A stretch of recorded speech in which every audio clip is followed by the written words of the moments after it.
Bismillahirrahmanirrahim. Assalamualaikum warahmatullahi wabarakatuh. Berjumpa kembali dengan saya pada mata kuliah statistik. Untuk pertemuan kali ini kita akan mempelajari terkait dengan materi validitas. Berikut merupakan outline-nya. Yang pertama, kita akan membahas pengertian pengukuran instrumen penelitian dan validitas. Yang kedua, jenis skala pengukuran. Dan yang ketiga, cara menguji validitas. Berdasarkan pengertiannya oleh Sugiono 2014, instrumen penelitian merupakan alat pengumpul data yang berbentuk tes, angket, atau kuesioner yang diperoleh dalam proses wawancara ataupun observasi. Sebelum instrumen digunakan, terlebih dahulu dilakukan pengujian validitas ataupun reliabilitasnya. Validitas menurut Arikonto 2010 adalah suatu ukuran yang menunjukkan tingkat-tingkat kevalidan atau kesahihan suatu instrumen. Untuk melakukan uji validitas, kita perlu mengenal adanya skala, data, dan variabel. Skala merupakan pengorganisasian data yang dapat memberikan ciri-ciri tertentu dari variabel yang diamati. Sedangkan data adalah suatu himpunan angka yang berasal dari hasil pengukuran individu. Dan variabel adalah segala sesuatu yang menjadi objek pengamatan pada penelitian. Proses data menjadi informasi memiliki beberapa tahapan, yaitu menghimpun, menata, dan menganalisis.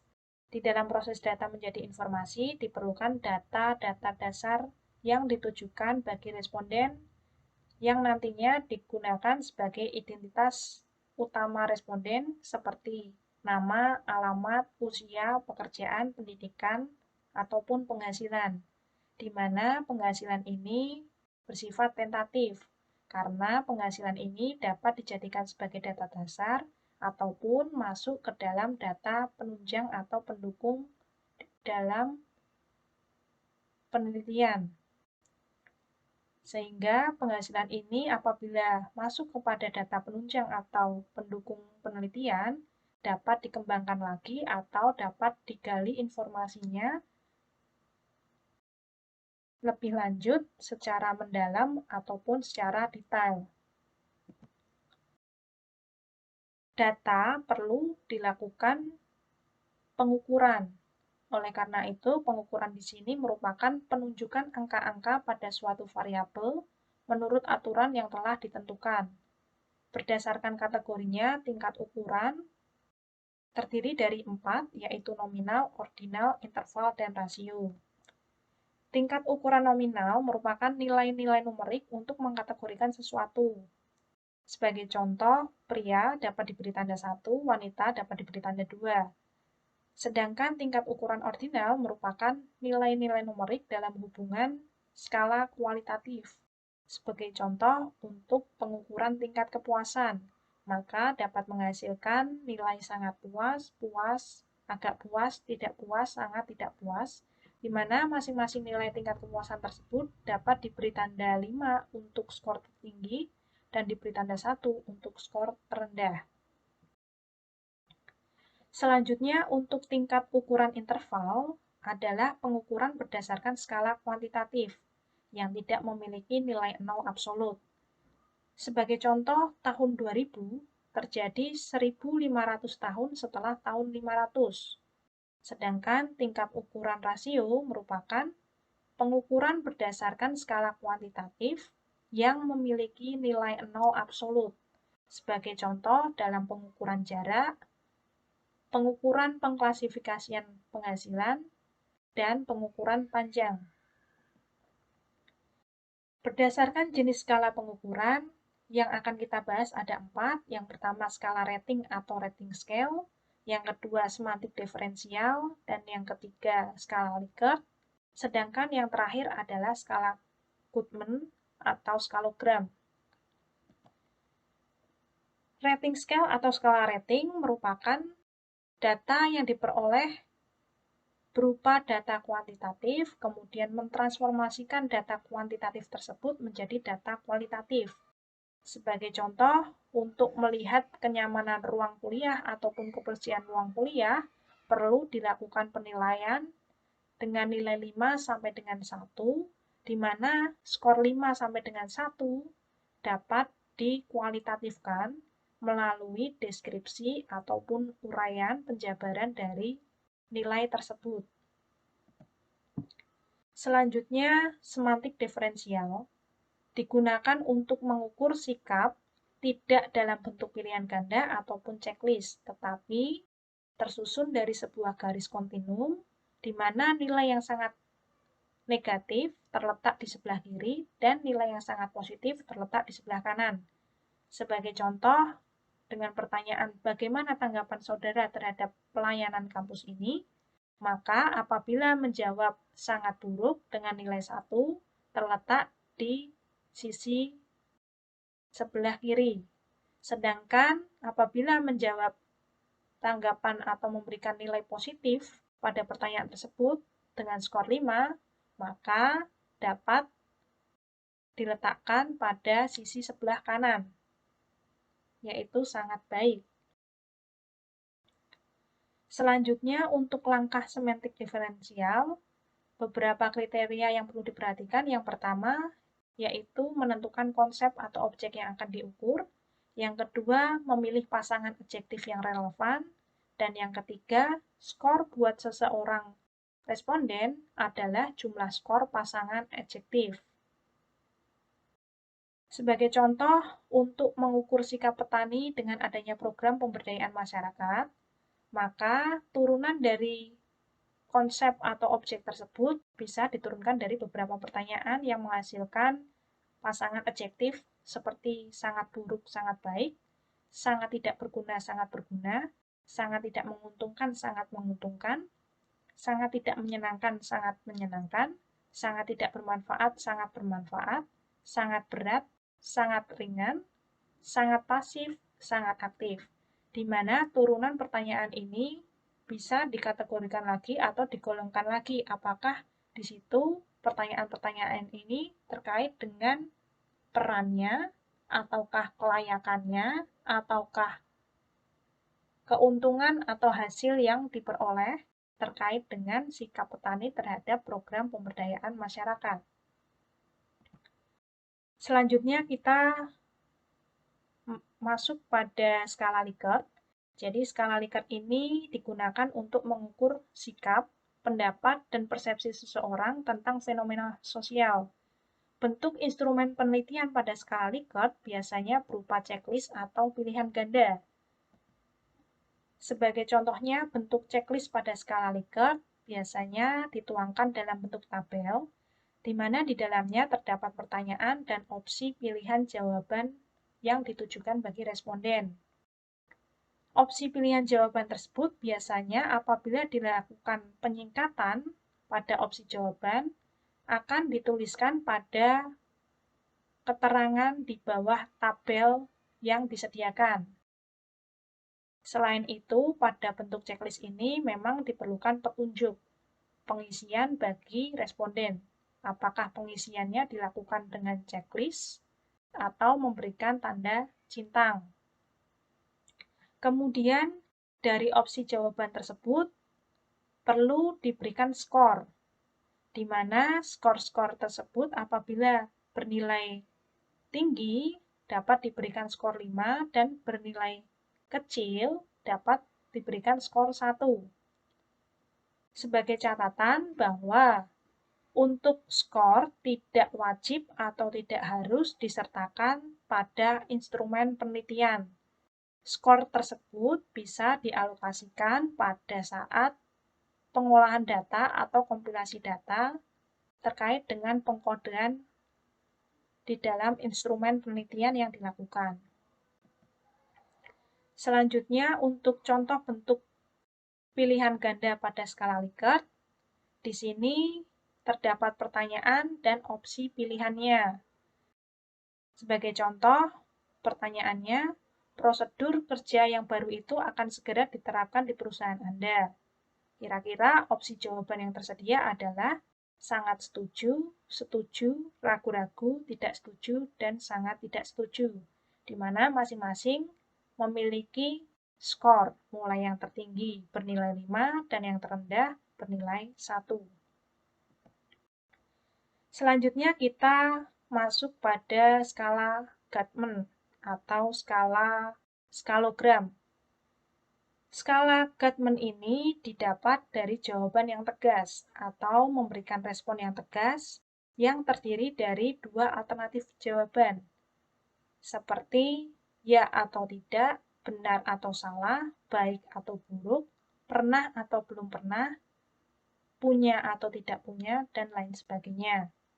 Sebagai contoh untuk pertanyaan skala Gatman, yaitu bagaimana pendapat Anda bila orang itu menjabat sebagai pimpinan di perusahaan ini? Opsi pilihan yang tersedia adalah setuju atau tidak setuju.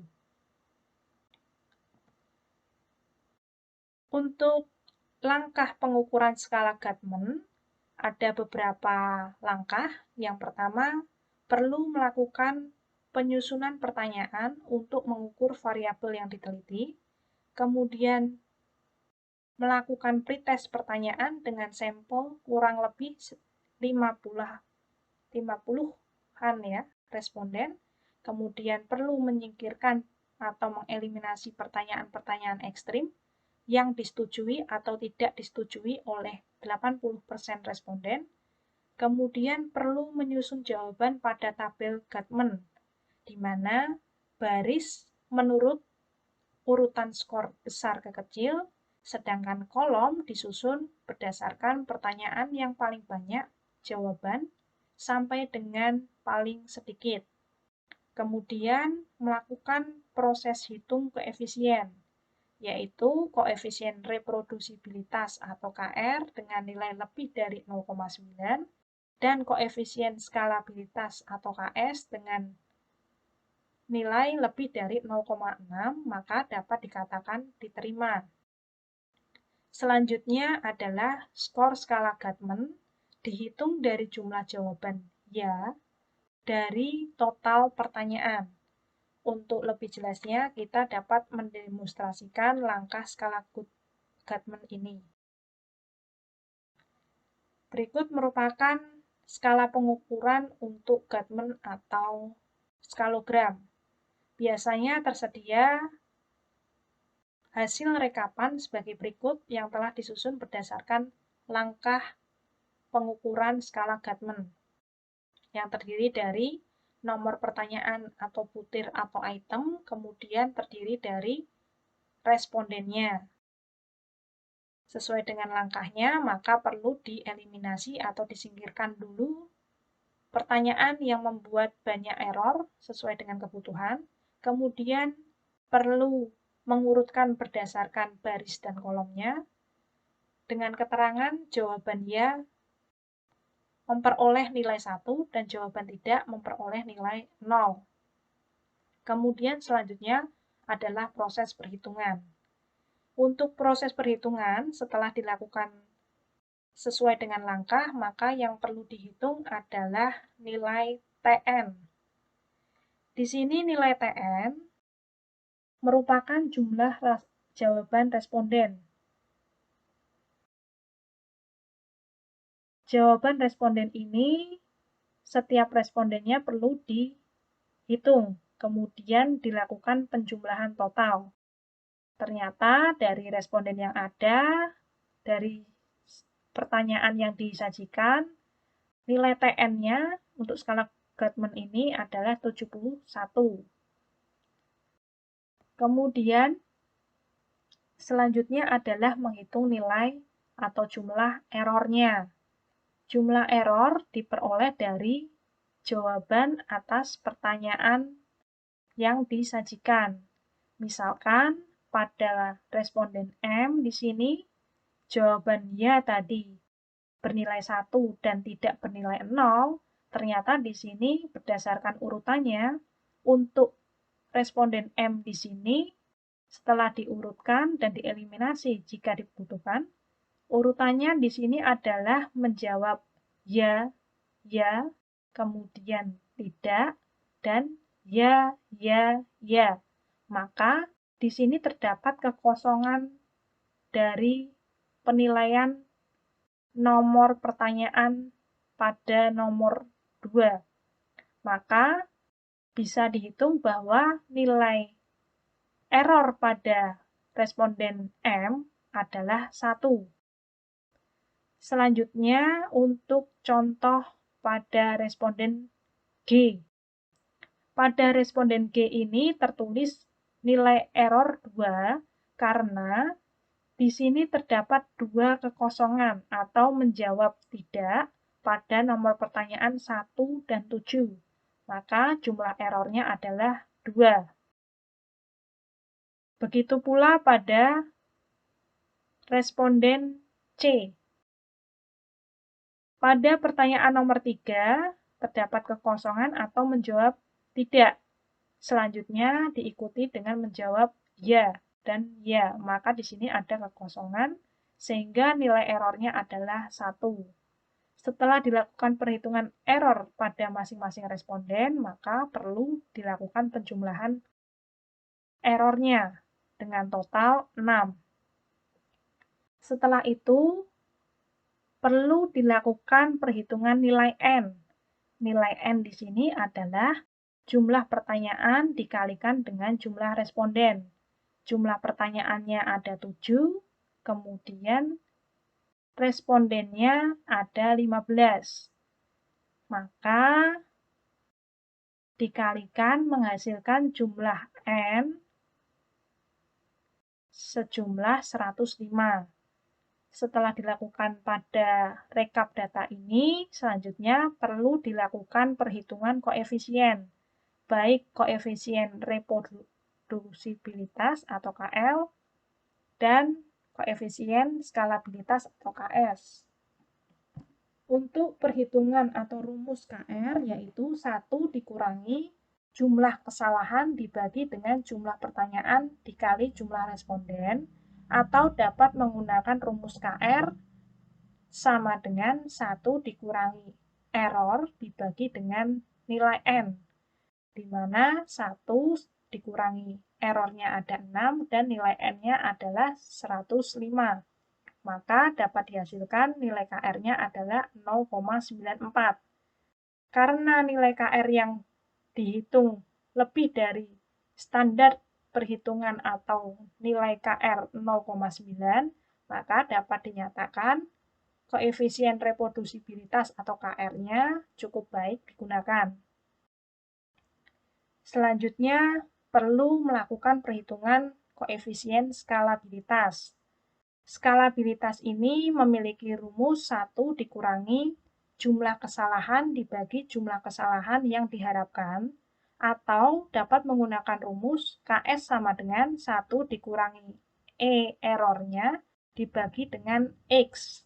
X di sini rumusnya adalah 0,5 dikali jumlah pertanyaan dikali jumlah responden dikurangi jumlah jawaban ya. Maka nilai KS-nya dapat dihitung bahwa 1 dikurangi 6 dibagi dengan perkalian 0,5 dikali dengan nilainya X, yaitu 34. X-nya ini diperoleh dari total kesalahan. Jadi jumlah pertanyaan kali jumlah responden dikurangi dengan jumlah jawaban responden. Maka 105 itu nilai N-nya dikurangi dengan PN-nya, diperoleh 34. Jadi nilai total kesalahan ini bisa disebut juga nilai X. Ini dimasukkan ke rumus, maka nilai KS-nya adalah 0,5. Karena hasil perhitungan nilai KS 0,65 melebihi dari standar nilai KS 0,60, maka instrumen ini dapat dikatakan cukup baik digunakan. Kemudian, perlu diingat, nilai koefisien bukan berarti sudah melakukan uji validitas. Nilai koefisien hanya menunjukkan nilai koefisien saja pada skala Gatman atau skalogram. Maka selanjutnya perlu dilakukan uji validitas dengan rumus uji validitas untuk menghitung nilai R. Kemudian, dari setiap pertanyaan, dari R hitungnya, perlu dibandingkan dengan nilai R tabel, di mana perlu melakukan pengecekan pada R tabel terkait dengan taraf signifikan atau alfanya yang digunakan 5% atau 1%. Kemudian perlu dicek tabel yang digunakan apakah tabel yang berisi N atau tabel yang menggunakan DF. Kemudian baru dicek dari setiap pertanyaan tersebut apakah valid untuk setiap R-nya. Selanjutnya, untuk melakukan uji validitas, kita perlu tahu harga R-nya. Harga R XY di sini menunjukkan indeks korelasi antara dua variabel yang dikorelasikan.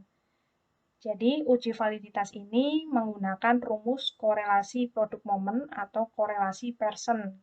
Dengan rumus RXY sama dengan N sigma XY dikurangi sigma X dikali sigma Y dibagi dengan akar N dikali sigma X kuadrat dikurangi sigma X yang dikuadratkan dikali N dikali sigma Y kuadrat dikurangi sigma Y dikuadratkan.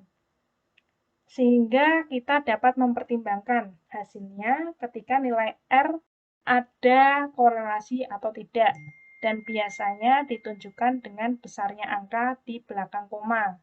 Kemudian arah korelasi ditunjukkan dengan kesejajaran antara nilai variabel X dengan nilai variabel Y, yang ditunjukkan dengan tanda hitung di depan indeks. Apabila bernilai positif, maka arah korelasinya positif. Apabila bernilai negatif, maka arah korelasinya negatif.